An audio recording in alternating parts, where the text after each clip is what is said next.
yeye ni MCA na bibi yake pia ni MCA. Nikauliza iliendaje, ilikuwaje hii? Mwingine nikaambiwa yeye na mama wanatoka kwa nyumba wanaenda bunge pamoja. Nikaona kuna mwanaume hapa anajua kujipanga. Wakati watu walikuwa wamezubaa, kumbe akapitisha mama hapa, tukamunominate akakuwa MCA pia. Na mnaona sasa huyo mama tayari yako na sifa. Mmesikia alikuwa anapitisha mswada huko bunge. Sasa hata katika hali hii mnaona pia mambo imepangwa tu namna hiyo. Sijui alikuwa amejua, sijui ilikuwa namna gani, lakini kama kuna mtu ambaye kutoka familia ambaye ingesemekana ashike mahali ya huyu muungwana, si tayari kuna mtu ambaye yako na experience ya mambo ya bunge huko. So we will not be looking from far. Na mimi naomba hawa watu wa UASIN GISHU saa zingine tuwe wangwana kidogo. Kushindana ni mzuri, lakini ikifika mambo kama haya we can as well be gentlemen. Nataka niulize wanaume, nasikia wanaume ni wengi hapa, nyinyi wanaume tulizeni boli kidogo. Hii mwaka moja na nusu hii, wacha mama huyu aweze kukamilisha hiyo kazi, alafu tutashindana, hakuna shida. Si namna hiyo? Hata mama naye akipata hiyo nafasi ataenda kujipanga. Akikaa namna hii, wanaume watakuja wapite na kiti. So tutapanga namna hiyo. So we want to say that with all humility, sisi ni watu tunaoamini mambo ya demokrasia, but we also want to be sensitive to situations like this and see how we can move together. Mimi nimeshukuru sana. Naona ya kwamba sisi wote tukiwa watu wa kaunti hii ni watu ambao tunaamini demokrasia, na ni watu ambao tunaamini katika vile Wakenya wanaweza kuishi pamoja. Kama watu wa kaunti ya UASIN GISHU, we must continue to be the example of how Kenyans live together. Lazima tuendelee kuwa kielelezo ya vile Wakenya wanaishi pamoja. Na huyu Chomba is a champion of that philosophy. Nakumbuka hata hapa 2017 tulikuwa tumeamua ya kwamba kwa sababu ule Okwara, ama alikuwa anaitwa Okwara, alikuwa ameshinda tikiti ya Jubilee, tukasema sisi wote tumuunge mkono na huyu Chomba, tukakubaliana.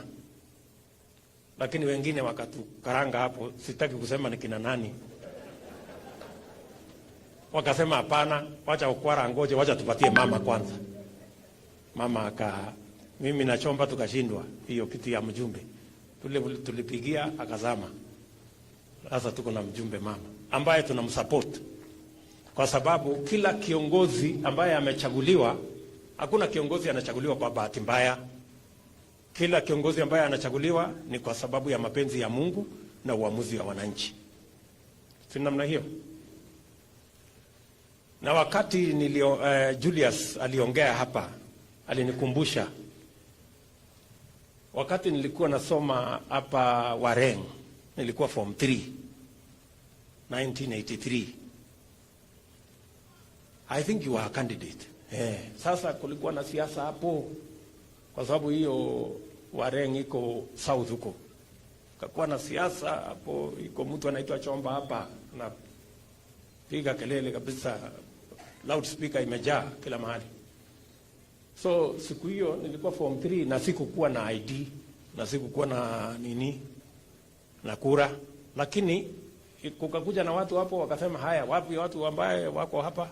Tukaenda hapo, tulikuwa wanafunzi, lakini siku hiyo ilikuwa Saturday.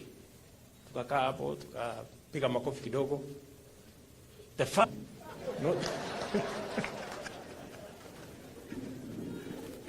Ilikuwa ni kwa siasa ya huyu Chomba huyu.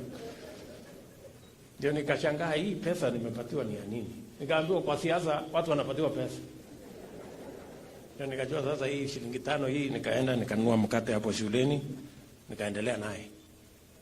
So my friend, thank you very much for the 5 shillings. Iliniokoa. Unajua shuleni iko njaa mingi, so mkate ni kitu ya maana sana. So that is the kind of community we are, a people that live together. Na mimi nataka niwaambie, na munisikie vizuri, ukurasa wa siasa ya chuki na ukabila tulifunga na tulifunga. Tulifunga na tulifunga. Hii UASIN GISHU ni ya kila Mkenya. Ya Kenya.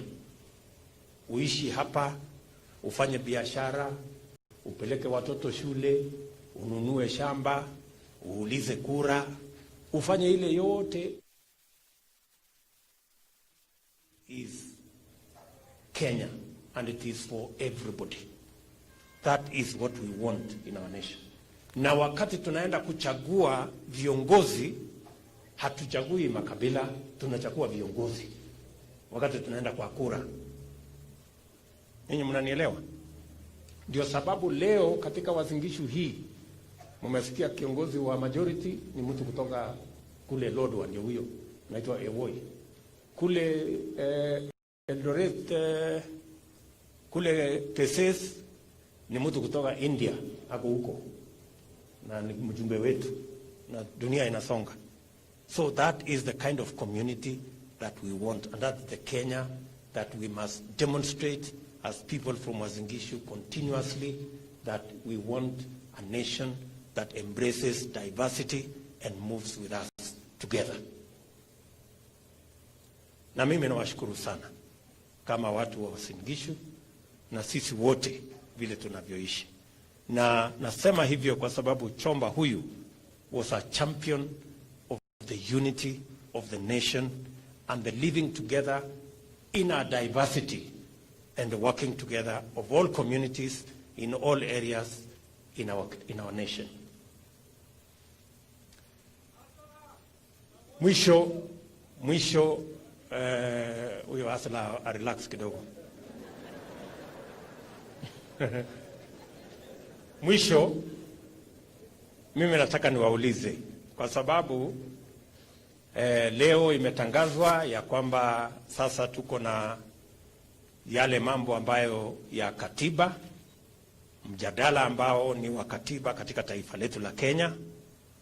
Ile mimi nataka niulize, sisi wote tulio viongozi, vile rais alisema jana, sisi wote tulio viongozi katika taifa letu la Kenya, tunataka tuwe na mjadala ambayo inahusu sisi zote bila ya ubaguzi, bila ya vishindo vya rege na mambo mengine. Tunataka mjadala ambao utajumuisha Wakenya wote, na hiyo mjadala isiwe ni mjadala ya viongozi na vile watanufaika, iwe ni mjadala ya kila mwananchi wa Kenya, na hata yule mwananchi mdogo awe na sehemu ya vile mjadala huo italenga mambo yake na pia itamfaidi. That is what I want to say. Na vile vile ningependa kuuliza sisi wote tena tuhakikishe ya kwamba katika safari hii ambayo tunaenda kama Wakenya, tusitafute njia ambazo zitatugawanya, tutafute njia ambazo zitatuweka pamoja. And that is why I want to say for the record, and as the President said yesterday, this conversation, this constitutional consensus that we are trying to build as a nation, it must be devoid of the reggae bravado that is divisive and that has the potential to create winners and losers, has the potential to create us versus them. We must avoid. And if we are genuine about having a national constitutional consensus, we must start with this discussion. It must be devoid of bravado, it must be devoid of division, and it must not create an us versus them, winners and losers. Let us start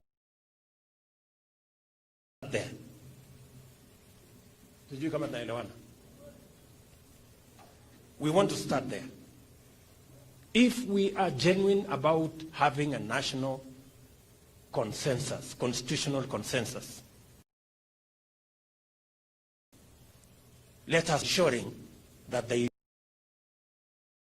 is no reggae bravado, there is no divisive agendas, and there is no us versus them, and we avoid winners and losers. Let us have a true consensus, and let us work for it, and let us demonstrate that we are interested in that national constitutional consensus. Number two, let me also say that while we are looking for inclusivity amongst the leaders, we must equally look out for the millions who have been excluded because of their economic and social status. The many people who have no opportunity, the many people who cannot have a meal, the many people who have no opportunity to do business in our nation. So what I am saying is we must not just have a conversation about leaders and how to create inclusivity amongst leaders. We must also seek those who have been excluded for years, the poor people, the jobless, the people who have no opportunity. Them too must have, at the table, they must have their space, and we must listen to them as well. And finally,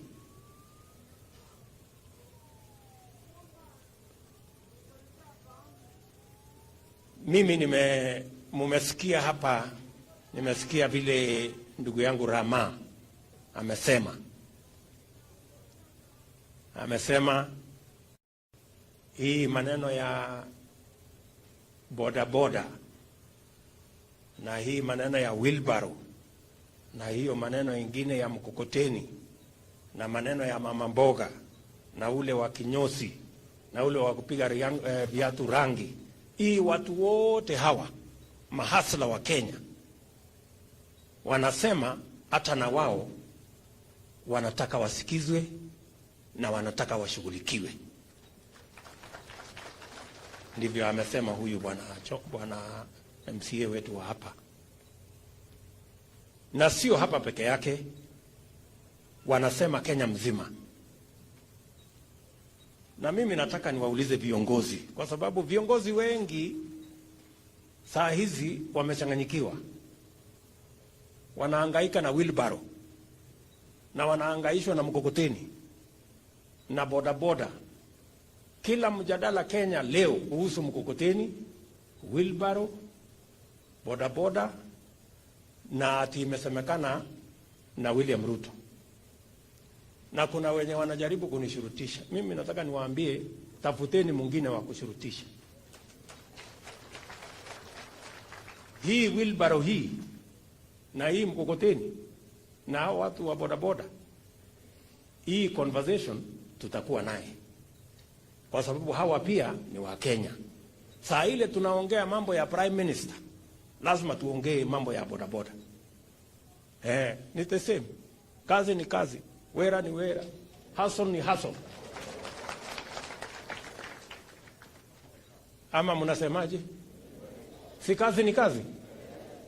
So unajua, nimeona magavana sijui nani viongozi wanaongea, wanasema huyu deputy president mbona sasa anaongea mambo ya watu wadogo, mbona anaongea mambo ya bodaboda, mbona anaongea mambo ya wheelbarrow.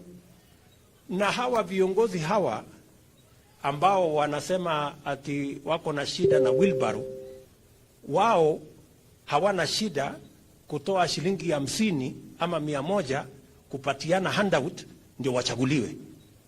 Sasa wewe my friend, wewe unatoa 50 bob ama 100 shillings unapatia Mkenya, na hata humpatii kwa heshima, unawatupia, wananyang'anyana, wengine wanaumia, alafu wewe uchaguliwe.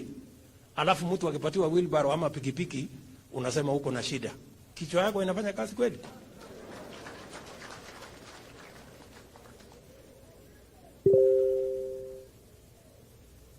Ama namna gani? Si hawa wanasiasa hawa ambao wanasema ati wheelbarrow ni kitu kidogo sana na haina maana, mkokoteni ni kitu kidogo sana haina maana, bodaboda ni kitu kidogo sana haifai deputy president azungumzie, lakini wao kuchaguliwa wako tayari na they are happy kutoa 50 bob, kutoa 100, kutoa 200, wananchi wanapigania 200 ndio yeye achaguliwe. That is why ukiona nchi ambaye wheelbarrow inalete national conversation, ujue iko shida. Conversation. Yes. It tells you there is a problem. If you find and we must a country, a nation, and we must have a discussion where about a wheelbarrow becomes a national conversation, it tells you there is a problem and we must confront it and we must have a discussion about it and we must sort it out. We can no longer live in denial. There is an issue we must sort out. Na mimi nimewaambia,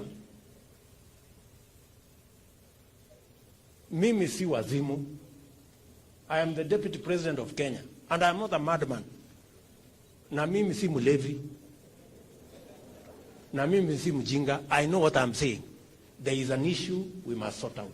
So wachana na matusi, wacha hasira. Kuna watu wengi wako na hasira. Mbona Ruto anazungumzia wheelbarrow, mbona hiyo. My friend, wacheni hasira. Let us talk. Hii wheelbarrow ambayo inaleta shida hii Kenya na hii mkokoteni, what is the problem? It tells you there is a huge majority of Kenyans where a wheelbarrow means life and death. It means whether they have a square meal or not. Na wewe unajifanya na hiyo mambo yako mingi kwa sababu wewe ni mtu mkubwa, unadharau wheelbarrow. If you find, na mimi nataka niwaambie, hii wheelbarrow conversation hii, unakuta viongozi wengine wanasema hii wheelbarrow ni kitu kidogo, mambo ya ujinga. Lakini unakuta Mkenya mwingine hiyo wheelbarrow ni chombo chake cha maisha yake, itabadilisha maisha yake. So it tells you there is a problem. How come in the same country a wheelbarrow means two different things to do different people in the same nation? Ninyi mnanielewa? Ndio ninasema hata hii maneno tunaenda kuongea hii ya mjadala hii ya BBI. Hii mjadala ni mzuri. Tutaongea mambo ya viongozi, tutaongea mambo ya mamlaka, tutaongea hiyo mambo ya wakubwa, lakini tutaanza kwanza na haya mambo ya mwananchi wa kawaida. Hii mambo ya mwananchi wa kawaida. Kwa sababu tukisort out mambo ya mkokoteni na yule wa bodaboda na tusort out mtu ya wheelbarrow, hawa wengine wako na uwezo, watajipanga na Kenya itaenda mbele. Ama mnasemaje watu wa Huruma? Tunatembea pamoja namna hiyo? Tunaelewana? Yes. Na tutakuwa na hii conversation. So let's just have a decent conversation devoid of threats, blackmail. Tuongee. Kenya ni yetu sisi wote, na tunataka tuendelee pamoja, na tuko tayari. Mheshimiwa Uhuru Kenyatta kama rais wetu, mimi kama deputy president, sisi wote ni watu wa kuamini demokrasia, and we want to give Kenyans an equal chance, and we want to listen to everybody. So I want to ask all leaders, let us avoid unnecessary divisive talk. Let us be open-minded. Let's have a conversation. I am very sure that this man lying here, a man who believes in peace, a man who believes in the diversity of our nation, would entertain a conversation about our diversity and about our economic fortunes from the low to the high. And that is what we must do. So, pia, mimi nimemaliza yale nilikuwa nataka niseme. I want to tell the family again, these youngsters, and let me repeat, shosho, mimi nitatafuta nafasi nitakuja nyumbani. Yale umesema ni ya muhimu sana, na umezungumza mambo ya busara na mambo ambayo yanatujenga sisi wote. Governor atapanga na wewe mkutano yake, lakini mimi nikipata nafasi nikiwa nyumbani hapa Disemba nitakuja nyumbani. Halafu utaniambia maneno kidogo ndio utupange ndio tuweze kwenda pamoja. And to the family, if there is anything that we can do on behalf and in respect of this great Kenyan, please don't hesitate. We are here. Please get to us. Musifinyike, we are here. We are members of your extended family by virtue of this man being a leader with us, and we will be happy to help in whatever way. Niko hapa na pia rambirambi za kiongozi wetu, Rais wa Jamhuri ya Kenya. Nilikuwa na yeye jana na nilimwambia nakuja hapa kwa hii mazishi, na alinituma na taarifa ifuatayo. Message of condolence to the family, relatives and friends of the late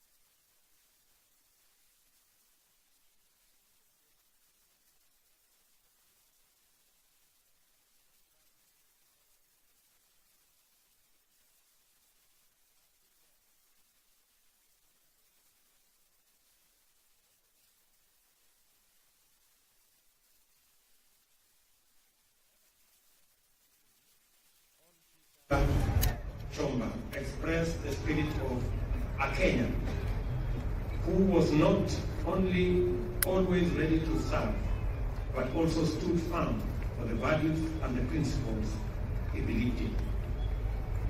He always championed the rights of all citizens, irrespective of their social, religious, tribal, or political affiliations. And he was particularly known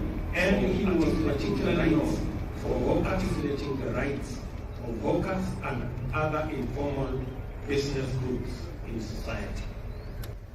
He firmly believed in the agenda of empowering and uniting all Kenyans to live together harmoniously as brothers and sisters. Together with other leaders, Honorable Chomba ensured that the residents of Shauri Moyo, Langas, Yakenywa, and other areas of UASIN County received title deeds for their parcels of land. It was because of his bravery, wisdom, and humility that the residents continued to elect him. We are grateful that for the 3 terms he served as a councillor and member of the county assembly, Honorable Chomba did not disappoint his electorate. Evidently, Honorable Peter Chomba's resilience and determination brought hope to many. He always saw opportunities to serve even in difficult situations. This is clearly seen by the way he handles situations and challenges, which face the residents of UASIN GISHU County, more so the hawkers and small-scale traders in Eldoret Town. As we mourn and pay homage to this visionary leader, let us also celebrate his life and achievements. Indeed, Honorable Chomba is a towering role model and a perfect example of servant leadership that should be emulated by all. To his wife, Lucy, and Alice, and the children, my thoughts and prayers are with you at this difficult time of sorrow.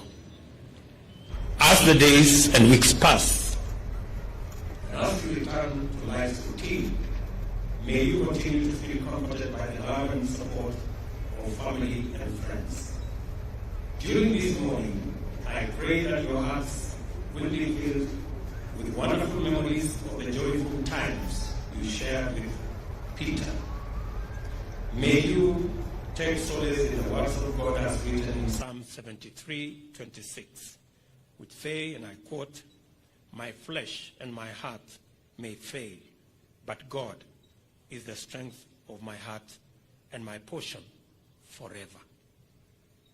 May the Almighty God rest the soul of Honorable Peter Chomba in everlasting peace. Signed, Uhuru Kenyatta, President of the Republic of Kenya.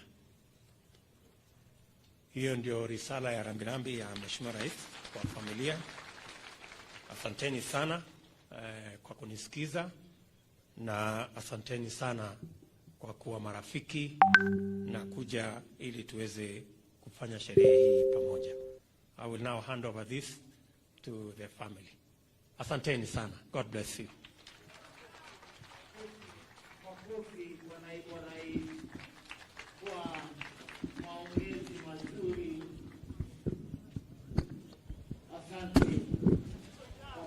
Mazuri, wetu hatujamaliza, hatujamaliza mwaka ya mheshimiwa gavana.